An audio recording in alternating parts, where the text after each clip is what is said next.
Hi, all, and welcome to my humble abode. Today's book of the week is One Small Step Can Change Your Life, The Kaizen Way by, let's see if you can see the name. Oh, it's upside down. By Robert Maurer Ph.D. So he's a doctor. And this book goes along with a lot of the readings that I've already went into, like the slight edge, not sweating the small stuff. Uh, this book basically takes the Kaizen way, which is supposed to be a Japanese form or approach to, well, it was a Japanese approach to business. That's where it started, in the business approach, and how to find one small step to change for greater change later on. And in this book, it kind of goes over how they use the Kaizen way. It talks about how you can do it in business, relationships, in your health related issues, such as getting exercise, daily exercise, and it can be used in any type of career practice. This man, in his practice, he was is a shrink, and in his practice he normally like would set aside, his advice would be more so along the lines of, if he felt a patient needed to get healthy or whatever the case is, get on the treadmill and just stand on the treadmill for 1 minute or 30 seconds every day to create a habit, which in the long term, this habit becomes, you yearn for more.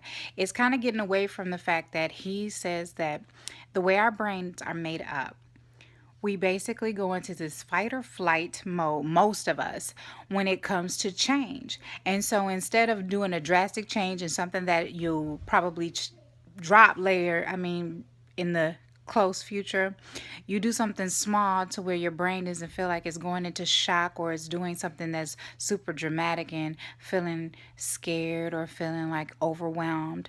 Instead, you do something that your brain doesn't even see it as anything threatening. So, and then in turn, you're creating a habit. Also, it's also just making your brain readjust its thought process on approaching a new habit, instead of feeling as if like just bringing, new information that could kind of be scary to a lot of people. um, he also talks about ways to create preventative measures along the way, like when you think about the problem in small increments, as opposed to grabbing the whole problem at one point, at one time. So to think of, just for instance, there's a chapter in here. I know I love talking about relationships, but they're so relevant to life. Everybody needs a mate, soulmate. I believe in love. Anywho, so in the book, it talks about a woman that she basically is scared to get into a meaningful relationship, because in her childhood her mother was dominated by her father, and in turn she was looking for a relationship that basically was not a non that wouldn't lead her to marriage, because in her mind, which she didn't know she was doing, she was scared. She was scared to get into a relationship. So to break down that fear, she took small steps. First, she would call the doctor and leave a message on his voicemail, and get her mind in the idea of having a man, and what she wants out of a man, and the things that she's looking for. And then after that small step, just to get an idea of thinking about these things, then the next step was putting some action to this small thing. And she wasn't going out and talking to men or grabbing dates or anything. She would just put herself in a vicinity where she could be approachable, somewhere where men would be frequent flyers, men that she would be interested in. She was interested in a man that's ambitious, that somebody maybe that she could find in a work setting that was doing kind of the same thing that she was doing, had goals in her work field. She was interested in exercising, so she would put herself in the gym. Even though she would exercise at home, instead of just doing exercise at home, she would do it in the gym. So now she's in an area where frequent men hang out.